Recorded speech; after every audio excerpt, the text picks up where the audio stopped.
Bonjour tout le monde. Alors voilà, une vidéo du mercredi qui ont été un petit peu interrompues avec les problèmes matériels.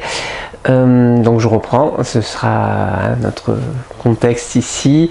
Dans les vidéos qui suivront, on parlera essentiellement de pranayama et de respiration et de souffle et de rétention et de libération du souffle, etc. Donc voilà, si on va faire vraiment toute une série sur les pranayamas, je pense pendant 8-10 semaines à peu près. En tout cas, c'est de passer par chacun des pranayamas, l'entraînement au souffle, l'entraînement à la respiration, tout ça. Donc voilà, on parlera de ça essentiellement le mercredi soir. Mais avant de passer à ça, vous me l'avez demandé, je vous l'avais promis, à certains en tout cas qui m'ont demandé avec insistance le froid, parce que dès que j'ai parlé de Wim Hof, on pense au froid, parce que Wim Hof, il est connu pour ça, il a des records dans le froid assez impressionnants, mais pas que dans le froid d'ailleurs, je veux dire dans pas mal de choses en sport. Voilà, c'est quelqu'un de très remarquable, mais ce qu'il a de remarquable surtout, c'est que ce qu'il est capable de faire, il est capable de l'enseigner, à des gens qui sont capables de le refaire. Et ça, c'est remarquable, parce que c'est pas lui qui a des capacités remarquables, mais c'est simplement sa manière de faire qui apporte effectivement des résultats. Je suis pas là pour parler de Wim Hof en particulier. Moi, je vais parler du froid. Mais c'est difficile de parler du froid sans parler de Wim Hof, parce que c'est la star du froid en fait. C'est-à-dire que c'est vraiment, dès qu'on vous parlez exposition au froid, on vous retourne vers Wim Hof parce qu'il fait des choses extraordinaires, parce que il est médiatique, parce que parce qu'il a apporté beaucoup de choses dans ce domaine, parce qu'il a fait des suivis médicaux avec le froid, qui ont permis des expériences, des représentations, etc. Mais moi, je vais pas vous faire une formation Wim Hof, c'est pas le but de ces vidéos. Je serais bien incapable en vidéo de faire des formations Wim Hof. Il le fait très bien, lui, et voilà. Et je suis pas payé pour ça. Donc c'est pas un placement de produit, mais si ça vous intéresse, vous pouvez aller voir Wim Hof, qu'est-ce qu'il propose. Moi, je vous propose simplement de vous partager mon expérience avec le froid et ce que j'en pense, parce que non seulement Wim Hof en parle, mais il n'y a pas que Wim Hof, il y a plein d'autres gens qui parlent du froid et de l'hormèse et de voilà. Je veux dire, il y a plein de sources disponibles dessus. Et je voulais commencer par cette vidéo j'ai pris des notes parce que pour une fois j'ai beaucoup de choses à dire. Enfin pour une fois, j'ai toujours beaucoup de choses à dire, mais j'ai beaucoup de choses à dire et je voulais le structurer un peu et que la vidéo ne déborde pas trop non plus en termes de temps, que ce soit un condensé de tout ça. On pourrait faire quelque chose de beaucoup plus long sur le froid, mais je voulais simplement faire une entrée en matière pour que vous sachiez pourquoi et que vous sachiez comment. Donc du coup, c'est à la fois un tutoriel pour aborder l'exposition au froid et à la fois une explication du froid. Donc la première des choses que je voulais faire en parlant du froid, c'est une idée préconçue, c'est que quand il fait froid, quand on a froid, on s'enrhume, et qu'on s'enrhume par le froid. Ça, c'est une idée préconçue parce qu'on est plus malade en hiver, souvent parce qu'on a plus de rhume en hiver. Mais voilà, mais on sait médicalement aujourd'hui que le froid n'enrhume pas, et pas du tout en fait. On s'enrhume pas par le froid. On a plus de rhume en hiver pour deux raisons. L'un, parce que l'air est plus sec, et que quand l'air est plus sec, les virus se propagent plus facilement que quand l'air est humide. Quand l'air est lourd, ça se propage moins facilement. Donc ça, c'est la première des choses. Et la deuxième des choses, c'est que la cause principale des maladies d'hiver, c'est les conditions d'enfermement et de mauvaise ventilation des lieux où on habite. C'est-à-dire que en été, les fenêtres sont ouvertes, les pièces sont ventilées et l'air est changé régulièrement. En hiver, on a tendance à garder les fenêtres fermées pour garder la chaleur à l'intérieur et garder une chaleur constante et sortir en étant hyper couvert, et on vit tout le temps dans cette chaleur qui est un milieu plutôt favorable au développement de tout un tas de choses qui vont nous rendre malades. Donc voilà, je vous dis pas de vivre dehors, mais simplement aérer les fenêtres, c'est une bonne idée plutôt que de garder fermé, garder tout cloisonné et de pas changer l'air. Parce que c'est ça qui nous rend malade en hiver et pas le contraire. Après, je fais un bémol là-dessus. Ça, ce que je dis, hein, j'avais consulté des études scientifiques qui parlent de ça et qui étaient très intéressantes, de vraiment montrer qu'en injectant un virus à quelqu'un qui avait les pieds dans l'eau froide, par rapport à quelqu'un qui était au chaud, ben, ça faisait pas de différence. Hein, je veux dire, le froid n'enrhume pas. Le refroidissement, par contre, je pense que c'est différent. Le refroidissement, c'est avoir froid, mais de manière soutenable pendant longtemps. C'est-à-dire que vous êtes dehors et vous attendez un train qui n'arrive jamais, et vous êtes dehors, vous n'êtes pas assez couvert, et vous avez froid pendant 1 heure, 2 heures, longtemps. Et là, vous vous refroidissez. Et là, oui, je pense qu'on peut devenir malade suite à ça. C'est pas le froid qui vous aura rendu malade, mais pour lutter contre ce froid constant pendant longtemps, vous allez vous épuiser, vous allez vous fatiguer, vous allez fatiguer votre système, et en étant fatigué, vous allez être plus sensible à ce qui va se passer autour de vous. Donc c'est pas le froid qui enrhume directement, mais effectivement un froid longtemps peut affaiblir, et c'est très différent le froid, l'exposition au froid comme ceux dont je vais vous parler dans cette vidéo, et juste avoir froid sur du long terme. Donc quand vous êtes dans un bureau en train de travailler, ça n'a aucun intérêt d'être dans une pièce à 16 degrés quand vous êtes assis toute la journée. Vous allez juste avoir froid, vous gelez, vous allez perdre de l'énergie, vous allez vous épuiser, et c'est pas ce que je recommande, hein, clairement. Ce que je recommande, c'est d'utiliser le froid pour gérer une forme de réaction intensive. Mais j'y viens, d'accord. La première question, c'est mais pourquoi? Pourquoi le froid? Le froid, il peut y avoir plein d'intérêts. J'en ai listé quelques-uns. C'est la perte de poids, combattre l'inflammation, renforcer le système immunitaire, améliorer la récupération musculaire, réguler le sucre sanguin, augmenter la densité osseuse, faciliter l'élimination, renforcer le mental. Vous voyez, tous ces domaines-là, on voit l'intérêt que ça peut avoir physiquement de s'exposer au froid. Mais à la limite, tout ça, moi je vais pas en parler parce que je suis pas un scientifique qui fait une étude et qui va vous prouver que l'exposition au froid va réduire l'inflammation, va augmenter la densité osseuse. Tout ça, voilà, il y a des études, et si ça vous intéresse, vous pouvez rechercher, et même vous pouvez me partager si vous avez des liens intéressants dessus. Je suis toujours friand de trouver ce genre de choses. Mais voilà, moi c'est pas mon but ici. Mon but ici, c'est juste de dire, moi quand je m'expose au froid, qu'est-ce que je ressens? Qu'est-ce que moi ça me fait? Pourquoi je le fais? Et c'est ça que je veux partager en fait. Moi quand je m'expose au froid, je ressens beaucoup d'énergie. C'est-à-dire que j'ai une super pêche derrière. Je me sens vivant. Dans le froid, on se sent vivant quand on s'expose au froid, surtout un froid un peu important. Donc comme on va se plonger dans une rivière ou dans de la glace ou autre chose. Ne vous inquiétez pas, on n'est pas obligé d'en arriver là, on peut y aller progressivement.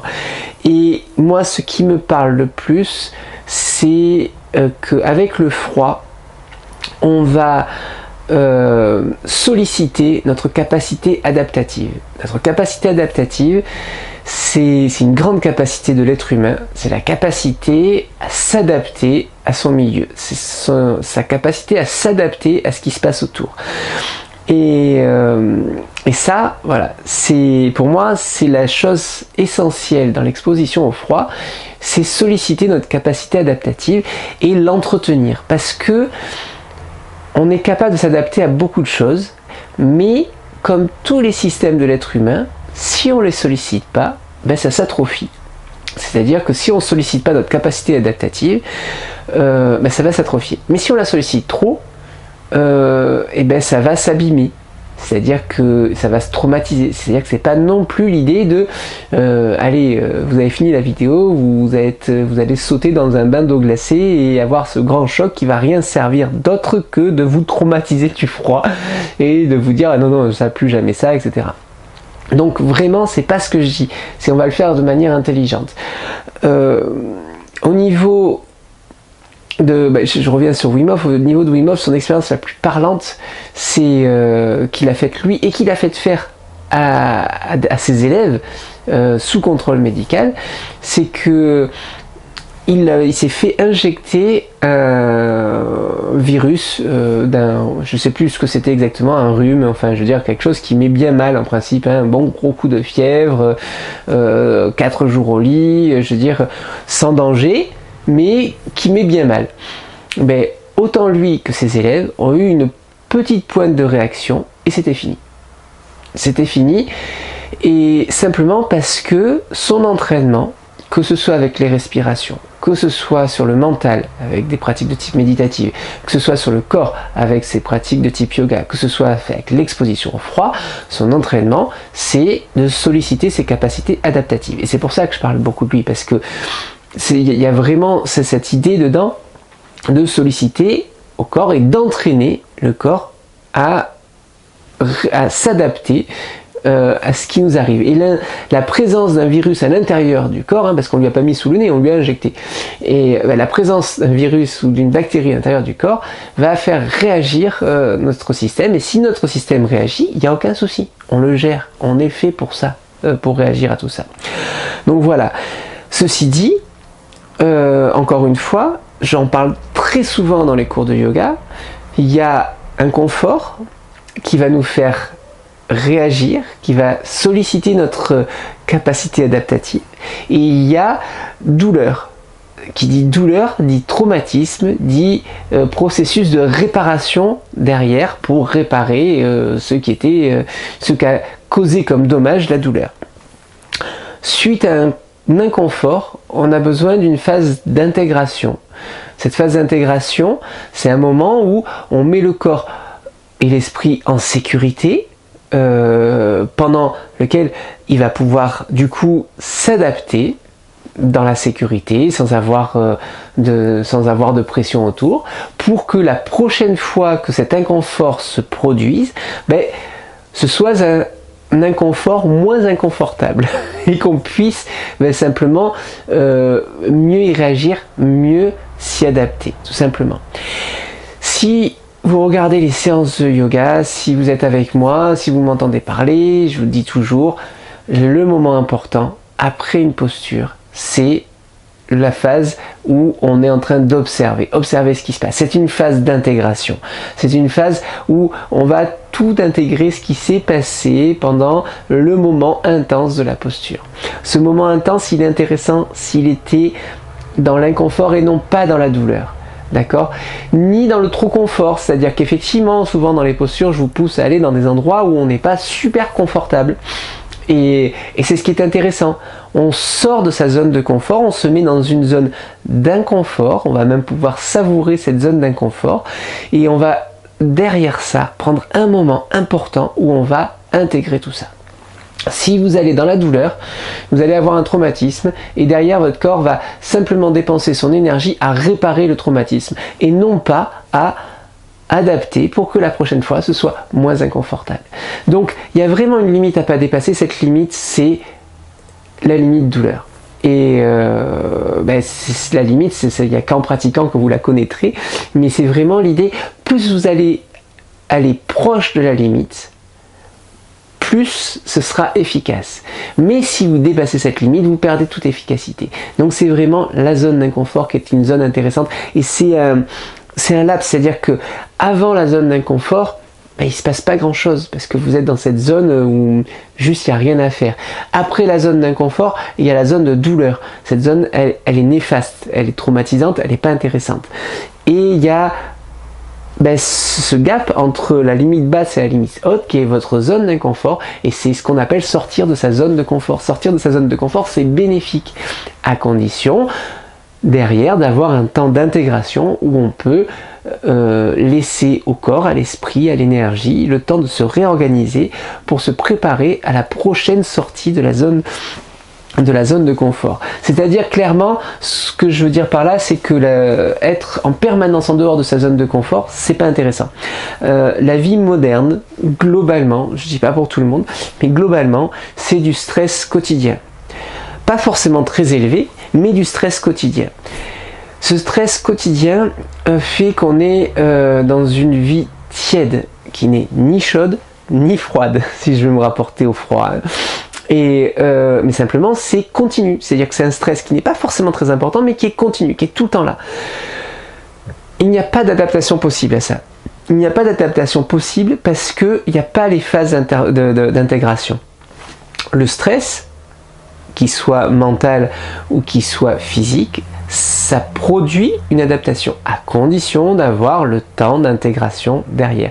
Donc vraiment le stress, c'est pas quelque chose qu'on a besoin d'éliminer complètement. Alors si on a eu des périodes beaucoup trop stressées, oui, on a besoin d'un temps où il n'y a plus de stress autour de nous. C'est ce qu'on fait pendant des retraites, c'est ce qu'on fait pendant des stages, où on adapte l'environnement à nos besoins.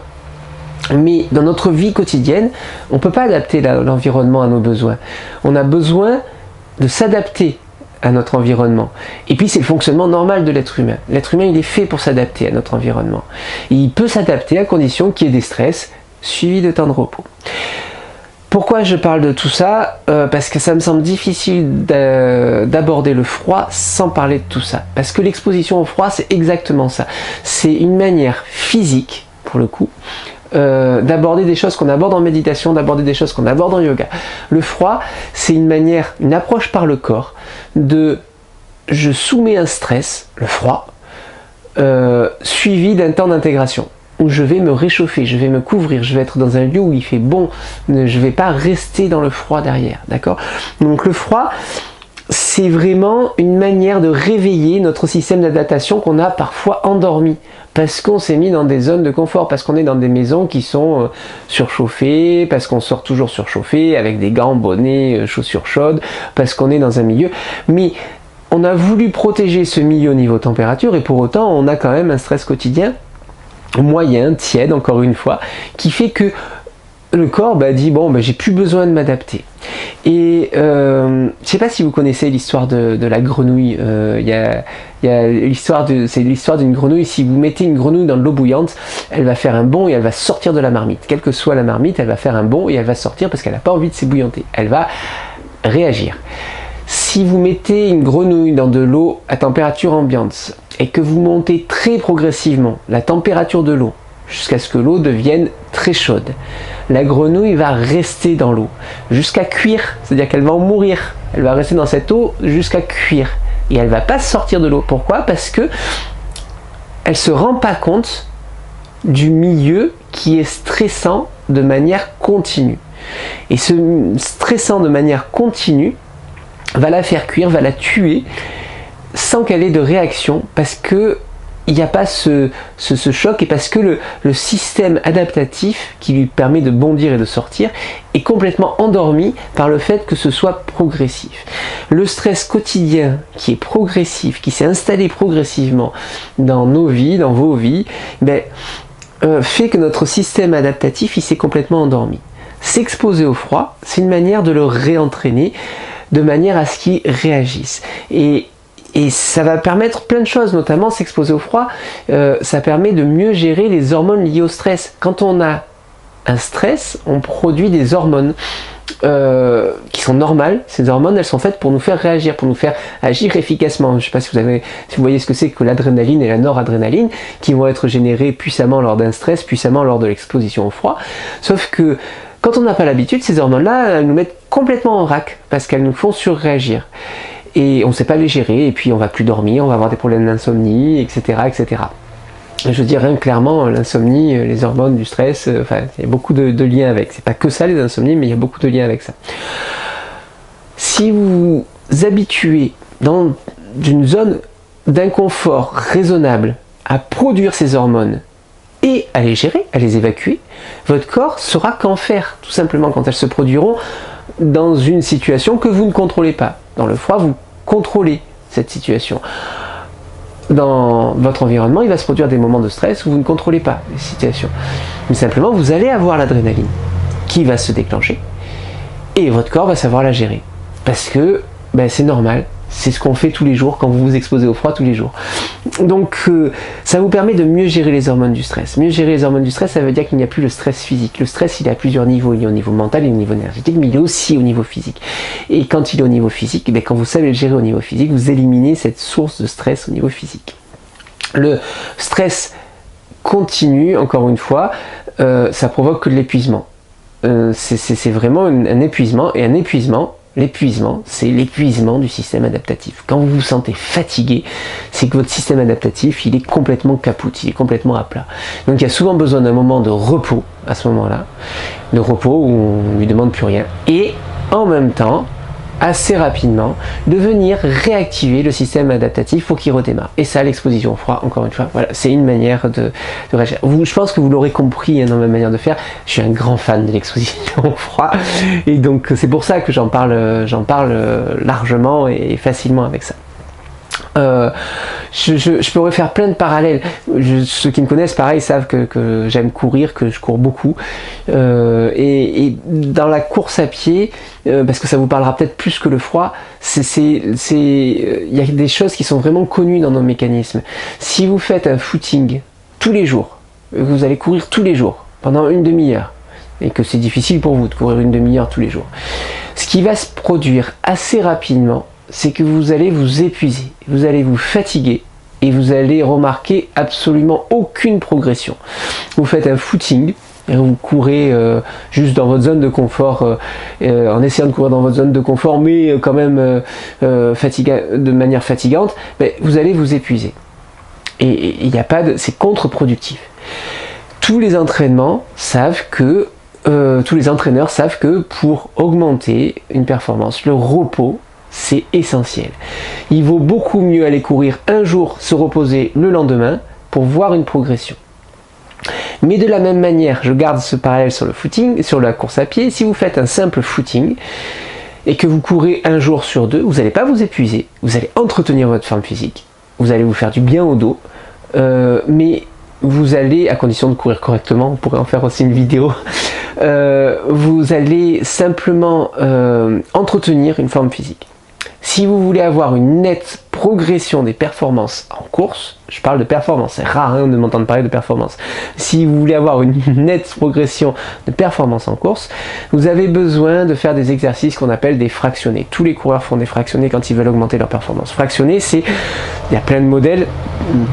Un modèle classique, c'est 30 secondes on court à fond ou presque, 30 secondes on récupère, 30 secondes on court à fond ou presque, 30 secondes on récupère. Avant un échauffement, après on fait 9 répétitions par exemple comme ça, 2 minutes de récupération, on commence une série et puis on fait un footing pour se détendre. Ça dure 20 minutes, 30 minutes, mais ça va vous faire un pic. À une condition, c'est une fois par semaine.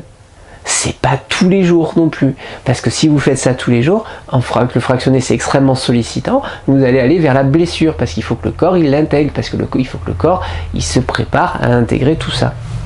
Donc voilà, c'est juste pour faire le parallèle avec la course, le fractionné c'est l'exposition au froid. Voilà, donc le fractionné en course c'est l'exposition au froid, et c'est le fait vraiment de respecter le fait qu'on demande au corps de réagir, et quand on lui demande de réagir, tout simplement, il faut respecter des temps de réchauffement derrière, c'est-à-dire où vous allez vous sentir bien dans votre maison, au chaud, dans vos habits, etc. Donc voilà, je reviens au froid, je reste sur le froid maintenant.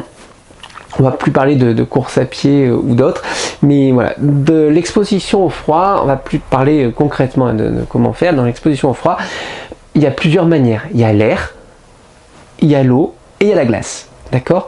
C'est graduel. C'est-à-dire que quand vous vous exposez à 0 degré dans l'air, il y a peu d'échanges thermiques dans l'air, donc c'est beaucoup plus facile que si vous vous exposez à 8 degrés dans l'eau. 8 degrés dans l'eau, ça mord un peu, d'accord? Et 0 degré dans l'eau, dans la glace, ça mord beaucoup. Et l'exercice, si j'ai fait cette longue introduction avant de parler vraiment du froid, c'est pour dire que l'exercice d'exposition au froid, c'est un exercice intense. C'est pas un exercice dans la durée. Le but, c'est pas de vous mettre dans de l'eau froide pendant 40 minutes. C'est de vous mettre dans de l'eau très froide pendant très peu de temps. D'accord? Donc c'est vraiment intense.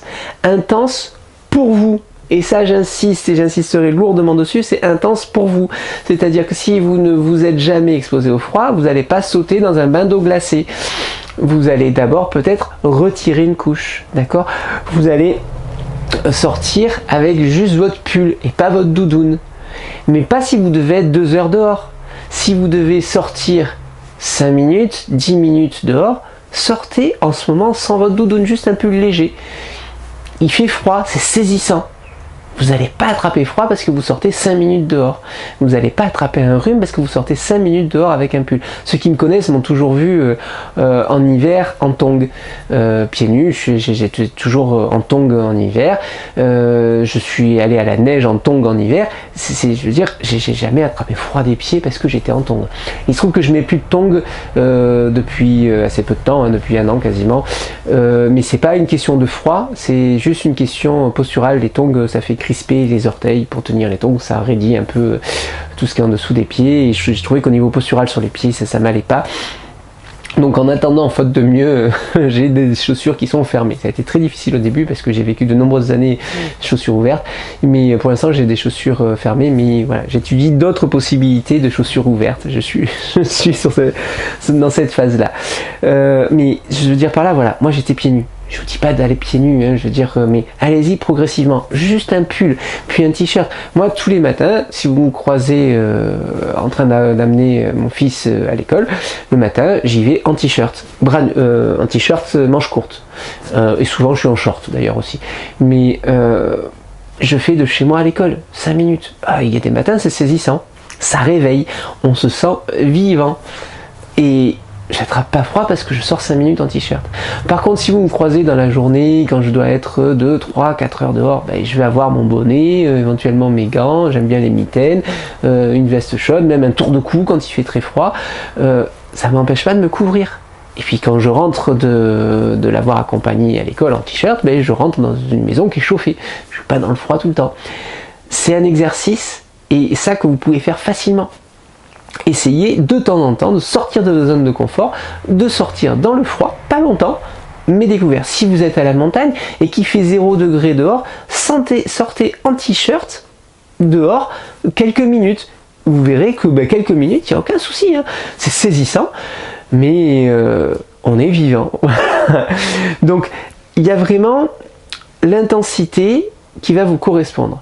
Quand vous êtes habitué à sortir dans le froid avec les pieds nus ou les bras nus ou autre, vous pouvez aller marcher dans l'eau. Marcher, alors pareil, pas marcher pendant des heures, c'est juste mettre les pieds dans l'eau de mer. On a la chance ici d'habiter en bord de mer, elle est à 14 l'eau, elle n'est pas très froide, hein. 14 ça peut paraître froid, mais l'eau de la douche c'est 8, l'eau d'une rivière c'est 3 ou 4, voilà, c'est pas très froid 14, donc marcher dans l'eau, vous verrez que c'est facile, hein. Je veux dire, les enfants ils y vont facilement, hein, marcher dans l'eau. Marchez dans l'eau à votre rythme, il n'y a aucun risque d'hypothermie si vous faites une expérience intense. L'hypothermie, c'est quand vous êtes exposé au froid trop longtemps, et ça c'est la durée. Donc limitez la durée, préférez des expériences intenses, vous pouvez vous réchauffer derrière, que des expériences longues et où vous restez dans le froid un certain temps. Donc voilà, ça c'est le premier principe de l'exposition au froid, c'est graduellement. Donc allez-y vraiment graduellement pour vous. Alors au niveau de l'exposition au froid, chacun peut y aller de manière différente. Moi j'ai plutôt préféré la mer parce qu'on est en bord de mer, et donc effectivement je me suis baigné en mer depuis septembre en fait, quand l'eau est bonne, et puis régulièrement l'eau a descendu, d'ailleurs en octobre elle est descendue très rapidement, et j'ai mis un shorty, peut-être au départ un shorty bras courts, jambes courtes, mais un shorty d'été qui faisait 1 mm avec un bonnet sur la tête, puis un jour sans le shorty, juste en maillot, et puis voilà, c'est vraiment une exposition progressive au froid. Donc mais ça dépend de chacun, c'est-à-dire que pour certains, certains vont pouvoir rentrer dans l'eau à 8 degrés directement sans exposition progressive. C'est une exposition progressive. Je vais vous parler de la méthode avec les douches tout à l'heure. Pour certains, ce sera plus facile avec les douches. Wim Hof parle des douches en premier. Moi, je préfère la mer, mais voilà, chacun sa méthode pour aborder l'intensité et non pas la durée.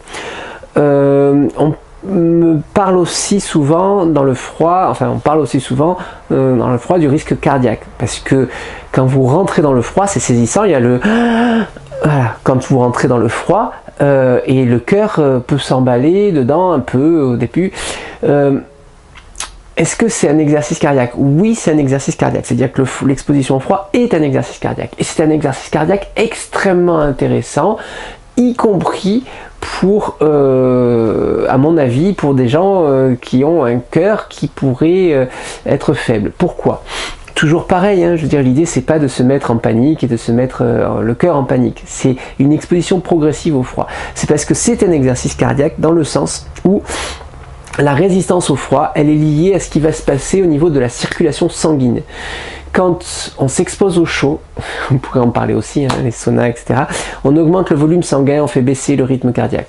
Quand on s'expose au froid, on court-circuite la circulation extérieure du sang et on favorise l'échange thermique entre le sang qui vient de l'intérieur et le sang qui circule à l'extérieur.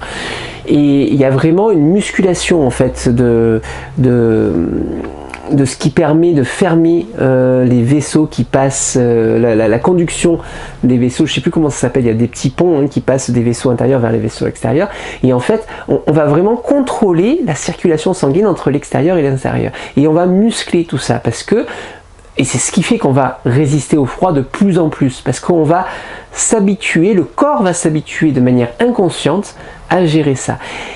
Et en fait, eh bien, on va soulager le rôle du cœur, parce que le cœur, il a un rôle de pompe au niveau circulation sanguine. Mais si tout circule bien dans le corps, ben, son travail, il est beaucoup plus facile que si les conduits sont encrassés. Si on sait faire passer la circulation de l'un à l'autre, si on le fait régulièrement, si on joue avec ça, s'il y a un vrai exercice cardiaque de circulation sanguine, mais pas du cœur, c'est pas un exercice du cœur, c'est pas comme j'en parlais tout à l'heure de la course en fractionné, où là on va solliciter la pompe, le cœur, qui va travailler fortement.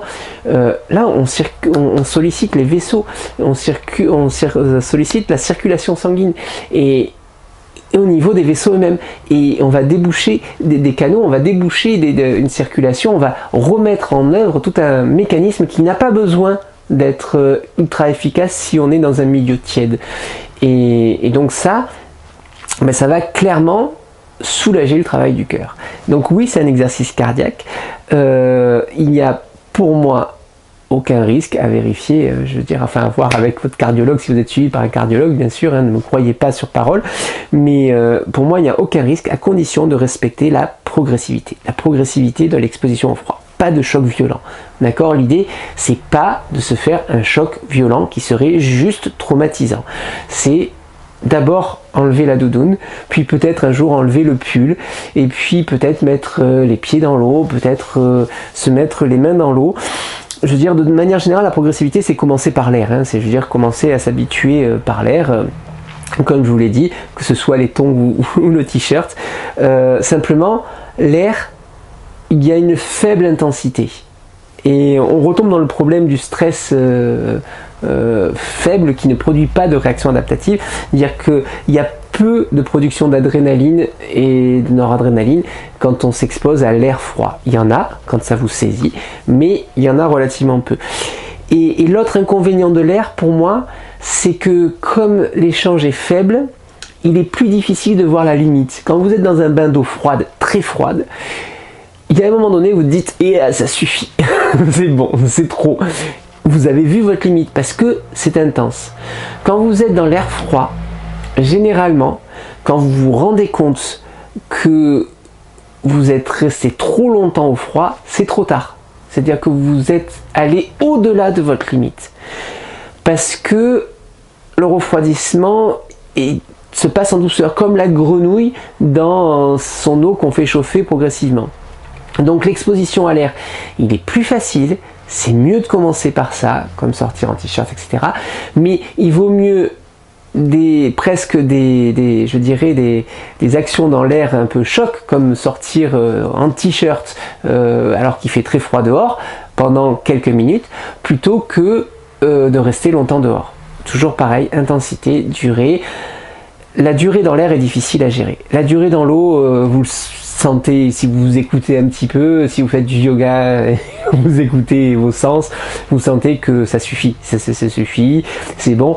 Et ne vous dites pas, il faut, j'entends des fois une minute par degré de température, ça qui fait dans une eau à 14 degrés, 14 minutes. Ne vous dites pas, il faut que je reste 14 minutes. Vous rentrez dans l'eau, vous y restez 5 minutes, vous y restez 5 minutes.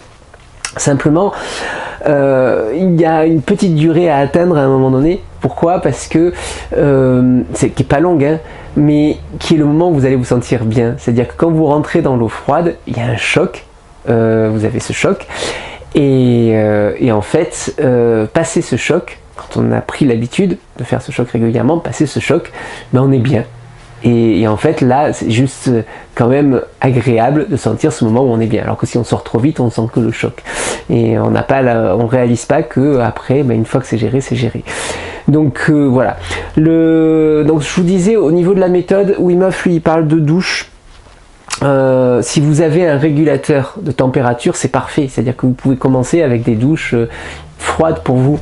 Froide pour vous, ça peut être des douches à 20 degrés, voilà, je sais pas, 25 degrés, 16 degrés, 15 degrés, c'est ce qui va être froid pour vous. Moi, ma douche, j'ai pas de régulateur, c'est-à-dire que quand je mets l'eau froide, je mets l'eau froide, quand je mets l'eau chaude, c'est l'eau chaude, je peux faire un mélange entre les deux, c'est pas évident de trouver la bonne température entre les deux, et mon eau froide, je l'ai mesurée pour voir un peu de la douche, elle sort à 8 degrés. 8 degrés, c'est rude, c'est beaucoup plus rude que la mer, hein, franchement, c'est pour ça que je vous disais, moi je préfère la mer, ça a été beaucoup plus facile de rentrer dans la mer. Ceci dit, j'ai fait le protocole avec les douches aussi, et si on se rend compte de l'évolution rapide avec les douches, et mesurable, parce qu'on peut le faire tous les jours. La mer, j'y vais régulièrement, j'y vais 2-3 fois par semaine, mais j'y vais pas tous les jours, et puis il y a des semaines où j'y vais qu'une fois, donc voilà. Donc le protocole dans la douche de Wim Hof, pour le coup c'est vraiment le protocole de Wim Hof, c'est de se dire je vais me mettre dans la douche sous l'eau froide, donc une eau à 8 degrés, mais vous pouvez le faire avec une eau moins froide hein, pour commencer, une eau à 8 degrés. Je vais le faire une douche froide tous les jours de 30 secondes pendant 5 jours, puis 2 jours où je prends pas de douche froide, 5 jours où je vais prendre 1 minute de douche froide, 2 jours où je prends pas de douche froide, puis 5 jours où je prends 1 minute 30 de douche froide, 2 jours où je prends pas de douche froide, et 5 jours où je prends 2 minutes de douche froide. Ça c'est le protocole de base, ce qui permet en fait de se rendre compte que le processus adaptatif il est pas long, c'est à dire que en l'espace d'un mois avec ce protocole là, vous vous rendez compte que une douche avec une eau à 8 degrés, quand vous la mettez sur vous, vous avez 10, 15, 30 secondes maximum de choc, d'adaptation, et ensuite vous pourriez rester dessous. C'est à dire que là moi je sais que dans ma douche à 8 degrés je peux me doucher entièrement, me savonner, me laver et rester avec cette eau froide. Je veux dire, ce qui m'empêche pas de prendre des douches chaudes quand j'ai envie de prendre des douches chaudes, mais c'est faisable parce que passer le cap du début, et finalement l'eau froide c'est pas si froid et on peut y rester. Donc voilà, donc le protocole je vous le mettrai dans la description. 30 secondes, 1 minute, 1 minute 30, 2 minutes. Pourquoi 2 minutes? Parce qu'en fait 2 minutes c'est suffisant, c'est-à-dire que si vous avez arrivé à rester 2 minutes c'est suffisant, mais l'idée c'est pas de se dire d'entrée pof je me mets 2 minutes sous l'eau froide. Et puis c'est de voir, de prendre confiance, de voir la progression, à quel point c'est facile. C'est comme si vous avez fait les cycles de respiration que je vous ai montré en Wim Hof, c'est de se rendre compte qu'on commence avec des rétentions qui durent 15 secondes parfois, et qu'on arrive à monter à 1 minute, 1 minute 30, 2 minutes très rapidement. Si vous le faites tous les jours, les rétentions, vous arrivez à 2 minutes très rapidement. Et c'est fou de se dire qu'on peut rester à 2 minutes. Et ça fait un bien fou au mental de se dire qu'on est capable de rester 2 minutes en rétention, 2 minutes dans une douche froide. Alors Wim Hof, juste pour la douche, lui ce qu'il propose c'est une douche chaude d'abord, on se fait la douche chaude et à la fin de la douche chaude on se prend une douche froide. Moi personnellement ça me parle pas trop d'abord d'être dans le chaud, puis une fois que je suis dans le chaud j'ai pas envie d'aller dans le froid. Je préfère commencer par une douche froide. Voilà, je dis pas qu'il a tort, hein, je dis juste moi ce que je préfère. Moi je préfère commencer par la douche froide et ensuite je passe à la douche chaude une fois que j'ai fait mes 2 minutes sous la douche froide. D'accord, ou 30 secondes au début hein, quand c'était le début. Dans le protocole d'ailleurs j'ai pas fini, parce qu'il y a ces 4 semaines où on a une adaptation jusqu'à 2 minutes et puis après il propose de faire une douche froide au début, puis suivi d'une douche chaude, puis suivi de nouveau une douche froide. C'est vraiment encore une fois des pics d'intensité et puis on repose, pics d'intensité et puis on repose, pour provoquer, pour stimuler, toujours pareil, le système adaptatif. Donc voilà, c'est au niveau de la douche, important, j'allais oublier, heureusement que j'ai pris des notes, j'allais oublier, c'est de commencer par les extrémités. C'est-à-dire que vous vous mouillez les pieds, les tibias, les mains, les avant-bras, les cuisses, mais j'ai toujours beaucoup de mal avec les cuisses, les bras jusqu'au niveau des épaules. Et ça, généralement, on s'y adapte assez rapidement. Et puis ensuite, vous n'allez pas venir sur la nuque, sur le visage, vous allez venir là, sur la poitrine, sur le ventre, d'accord? Donc l'eau va d'abord être devant. Le corps va réagir à ça. Et puis quand vous vous sentirez prêt, vous pourrez venir sur l'épaule, dans le dos, faire couler l'eau sur le dos. Quand vous vous sentirez prêt, et vous pouvez passer le premier mois en ne mettant de l'eau que sur la poitrine, ça suffit largement déjà, hein, ça dépend encore une fois de votre capacité adaptative au froid. Puis quand vous vous sentirez prêt, vous pourrez faire le visage, et une fois que vous avez fait le visage, vous pouvez faire la nuque. En gros, le principe, on expose en premier les extrémités, puis la face avant, et ensuite la face arrière. Mais jamais la face arrière en premier. En fait, la face arrière, il y a la colonne, il y a le tronc cérébral ici, et le froid va provoquer une contraction un peu brutale. D'abord, on met l'information devant, le corps prend l'information du froid, et une fois qu'il a bien géré cette information, on envoie le froid derrière. Il ne va pas réagir du tout de la même manière. Quand vous envoyez le froid ici, ça fait... Puis une fois que c'est géré, finalement, il y a beaucoup moins de réactions parce qu'on a déjà refroidi l'avant, on a déjà ça. Vous verrez, ça fait une sensation ensuite, moi que je trouve ça très agréable, on sent la couche extérieure, la peau, j'essaye de vous faire sentir ça parfois en yoga, sentir la couche, la peau, puis on sent du froid à l'intérieur, puis ensuite on sent le chaud à l'intérieur du corps. Il y a comme s'il y avait une couche de froid entre la peau extérieure et l'intérieur. C'est extrêmement agréable de sentir, moi je trouve, cette enveloppe. Et vous verrez que si vous le faites tous les jours, de jour en jour ça va mieux, mais il ne faut pas se prendre la tête non plus, c'est-à-dire que offrez-vous vraiment comme il propose dans son protocole 2 jours où vous faites rien, ou un jour où vous faites rien, mais je veux dire c'est aussi des moments de repos, d'intégration. Voilà, il ne faut pas que ce soit une contrainte, il faut pas que, je veux dire, et cette douche tous les jours, vous verrez que vous dormirez mieux, vous dormirez plus sereinement, vous aurez une meilleure gestion du stress. C'est vraiment une expérience à faire, voilà, parce que ça vous coûte rien, vous avez besoin de rien, vous avez tous une douche chez vous, même si vous n'habitez pas en bord de mer, vous pouvez le faire. Si moi j'apprécie les douches à l'extérieur, mais ça c'est après, vous pouvez le faire en douche à l'intérieur, et c'est facile à mettre en œuvre, c'est pour ça que je parle de ça. Maintenant, j'ai eu plus de facilité moi à rentrer avec la mer parce que j'avais le plaisir d'aller dans la mer que de faire ça avec la douche. Mais encore une fois, voilà, c'est plus facile, à mettre en œuvre avec vos douches. En tout cas, tout le monde a une douche et c'est possible pour tout le monde. Voilà. Après, cette vidéo elle va être longue, mais c'était tellement de choses à dire dessus. Après, vous avez aussi la possibilité de la piscine. Si vous avez la chance d'avoir une piscine extérieure, pas la peine de la chauffer, pas la peine qu'elle soit couverte. Je veux dire, dans ceux qui m'ont demandé de faire une vidéo sur le froid, Christelle m'avait demandé, m'a dit oui, j'ai une piscine, moi je veux absolument pouvoir rentrer dans le froid, comment on fait. Donc je suis en fait, comme je suis allé chez elle, puisqu'elle avait une piscine, et donc pour lui montrer, et donc là je pense qu'il y aura la vidéo, j'avais tourné des images ce jour-là, Elle n'était pas habituée à rentrer dans l'eau froide, hein. C'était, je veux dire, c'est une nouveauté pour elle.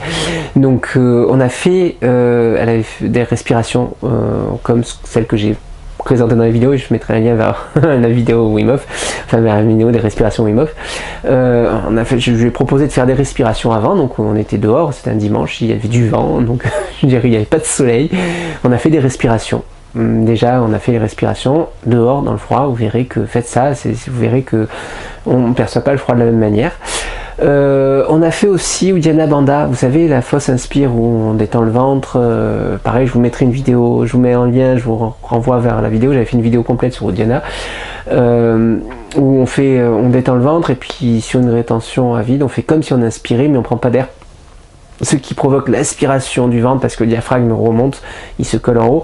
Et donc voilà. Ça, ce qui était très intéressant, c'est que je lui ai fait remarquer, quand vous êtes en aspiration du ventre, il y avait du vent ce jour-là, on sent plus le vent sous la peau. Alors pourquoi? Parce qu'on se connecte à l'énergie du feu, au feu intérieur, on est concentré sur autre chose, et il n'y avait plus le mordant du vent sur la peau. Donc c'est vraiment assez intéressant comme expérience à faire, de se concentrer là-dessus. Puis une fois qu'on a fait les respirations, on est rentré dans la piscine. On est rentré simplement dans la piscine. Et l'eau, elle était entre 8 et 10 degrés, hein, c'est l'eau qu'on a dans une piscine, donc c'est beaucoup plus froid que la mer en fait, hein, la piscine. Donc on est rentré dans cette piscine. Il y a le côté de saisissant au début, et puis ensuite on est resté, je crois, une dizaine de minutes ce jour-là. Depuis, elle est accro, hein, elle va régulièrement se baigner dans sa piscine. Même récemment, là, elle a fait un week-end à la montagne.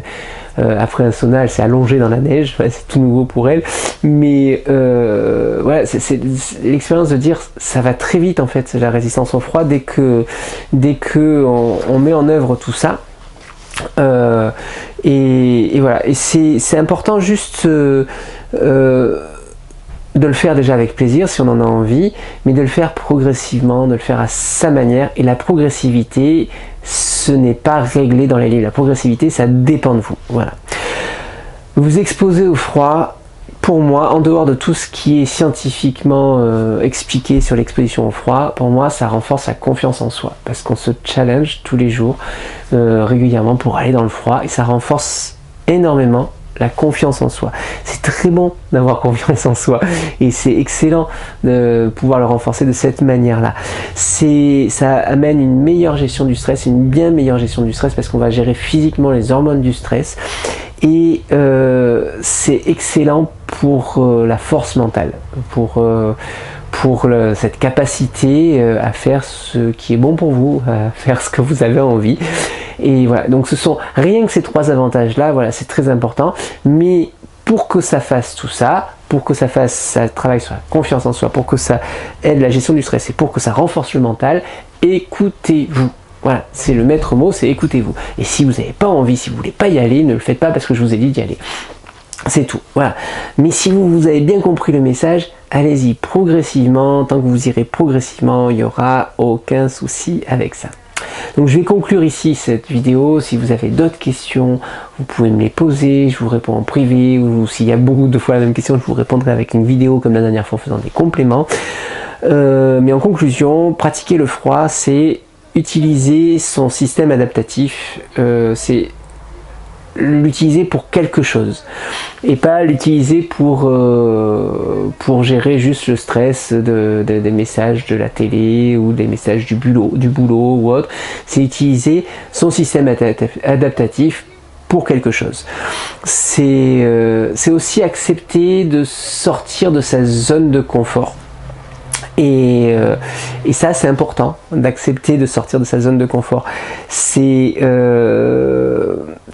important parce qu'on a tous des petits bobos et des petites choses, et plus ou moins importantes, hein, parfois c'est des gros bobos, certains bobos qui provoquent de la douleur. La douleur, c'est un fait, on ne va pas annuler la douleur, d'accord? La douleur, elle existe, elle est là. Par contre, la souffrance,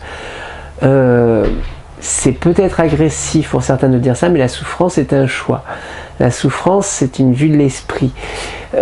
Souffrir, on décide de souffrir, c'est-à-dire que on reçoit une information douleur et derrière on souffre de cette douleur. c'est un choix pas conscient, c'est un choix du cerveau qui décide de nous faire souffrir. Et autant on ne peut pas agir sur la douleur elle est là, autant on peut agir sur la souffrance. Et ça, c'est vraiment, enfin, je sais que c'est pas facile de l'accepter, je sais que c'est pas facile aussi de le gérer, mais accepter la douleur, c'est mieux gérer la souffrance, voire faire disparaître la souffrance, parce que la souffrance n'est pas obligatoire. Et c'est un des enseignements du froid. C'est-à-dire qu'avec le froid, quand vous rentrez dans l'eau froide, elle mord. D'accord? C'est-à-dire qu'il y a la morsure du froid qui vient piquer, qui vient... on sent le froid, je veux dire, quand vous rentrez dans une eau qui est à 2 degrés, ça mord, ça pique, il y a une douleur, il y a une information de douleur qui est là. Le froid, c'est cet enseignement, c'est le fait que le froid, l'eau très froide, l'eau glacée, va nous mordre, il va y avoir une vraie information de douleur. Mais on ne fait pas ça par plaisir de la douleur, je veux dire, c'est certain, quand ils vont me voir baigner en plein hiver, pensent que je suis un fou qui aime me faire du mal, mais pas du tout. Simplement, on se rend compte qu'il y a une vraie morsure du froid, et que derrière, si on l'accepte, il n'y a pas de souffrance, qu'on peut vraiment gérer ça, qu'on a tous les outils pour gérer ça, et que on peut même avoir du plaisir malgré cette morsure du froid. Et je veux dire, c'est vraiment, moi, si je reste dans l'eau, c'est que j'y suis bien. Donc alors après, je connais mes limites, je sais ce que je peux faire, je sais où je peux aller, etc. Mais il y a vraiment ce côté séparation de la douleur et de la souffrance. Et la douleur, c'est pas mal. Je veux dire, c'est pas parce qu'il y a une douleur, la douleur c'est une information. On a une douleur parce qu'on est vivant. On a une information qu'il y a du froid dessus, qu'il y a du froid sur nous. Et cette douleur, c'est pas grave du tout. Et il peut y avoir vraiment zéro souffrance. Quand je cours longtemps, quand je vais dans le froid, certains confondent et se disent que j'aime me faire mal. Quand je cours longtemps, mon grand plaisir, c'est de n'avoir jamais mal. Quand je vais dans l'eau froide, mon grand plaisir, c'est de n'avoir jamais mal, de ne jamais souffrir. Je ne souffre jamais que je cours ou que j'aille dans le froid. Mais simplement parce que grâce à cet exercice, peut-être grâce au froid, il y a la capacité à séparer l'information de la souffrance et choisir de ne pas souffrir, tout en prenant en compte l'information. C'est-à-dire, c'est pas y aller brutalement en se disant je tiens. Non, c'est se dire oui, c'est froid et je l'accepte et ça va me faire du bien. Voilà.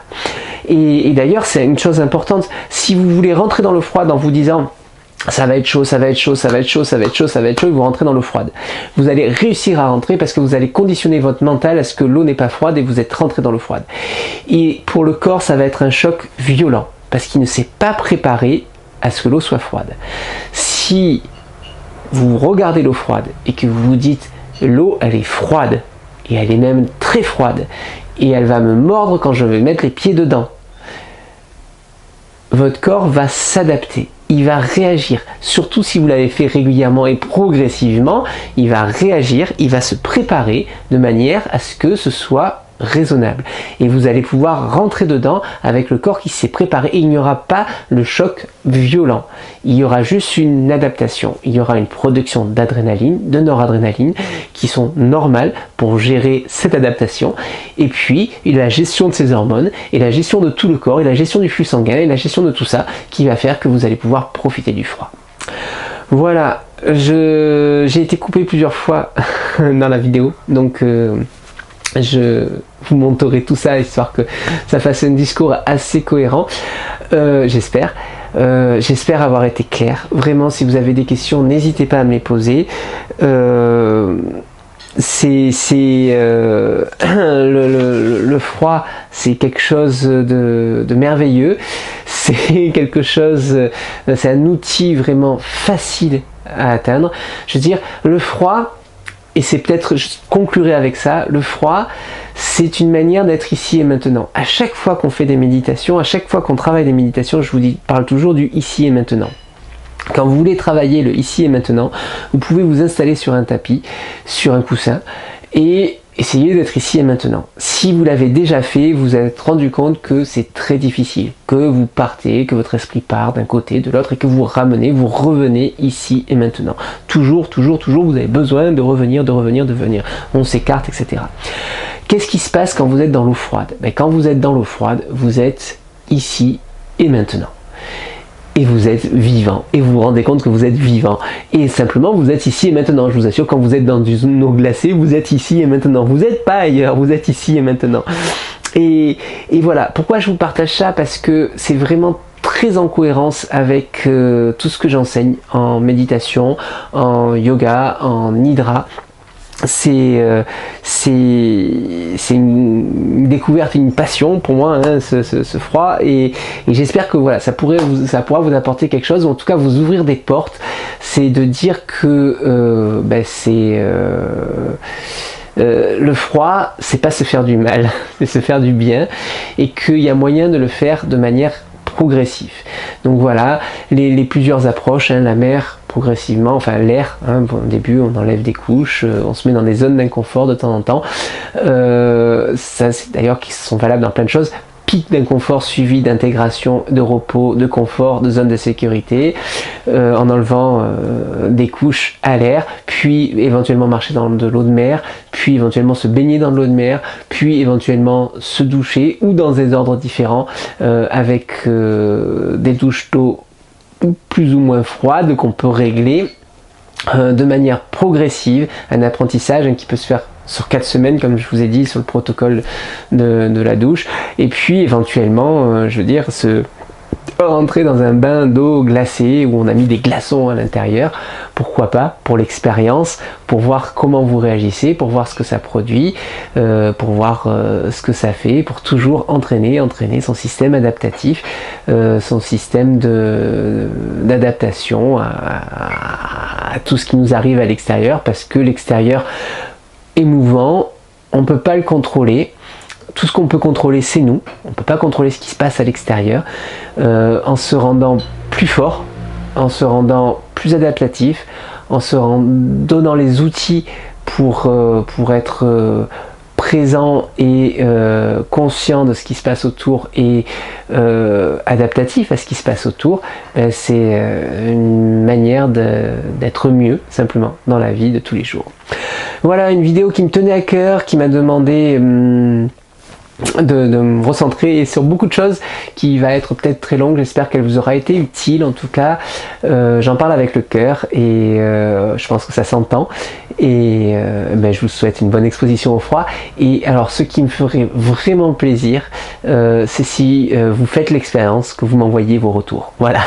Que je sache si ça vous a plu, si vous avez abandonné, si au contraire, comme Christelle, vous êtes accro maintenant, et voilà. Donc partagez-moi tout ça, c'est que du bonheur pour moi, et puis c'est une chose qu'on peut partager du coup à distance, en vidéo, parce que c'est chacun son expérience. Moi j'aime bien être seul quand je m'expose au froid, parce que comme ça j'y vais à mon rythme, sans pression sociale autour, sans se dire il faut absolument y aller, parce qu'il y a des jours j'ai pas envie, j'y vais pas, et c'est tout.